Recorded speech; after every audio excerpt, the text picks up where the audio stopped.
અચોક્કસ મુદતની હડતાલ માટે આજે અમારો ત્રીજો દિવસ છે। આ તો હજુ ટેલર છે, પિક્ચર બાકી છે। હજુ તો બહેનો નહીં કહેતા કે મહિલા શું ન કરી શકે।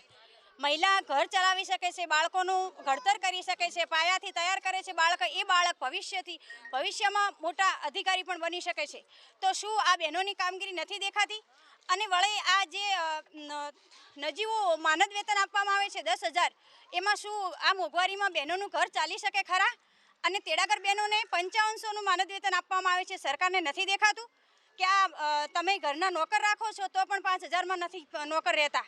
તો અમારે ઘર ચલાવવું કે બાળકોને શિક્ષણ આપવું કે શું કરવું એ સરકારને દેખાઈ રહ્યું છે, તો સરકાર કેમ માનવા તૈયાર નથી?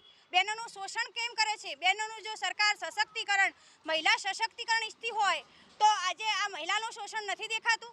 હવે જો સરકાર અમારી માગણી નહીં સ્વીકારે તો અમે હજુ તો કીધું કે આ ટેલર છે પણ પિક્ચર બાકી છે। હવે બહેનો સાચા રંગમાં આવશે, સરકારને શું કરવું એ વિચારે।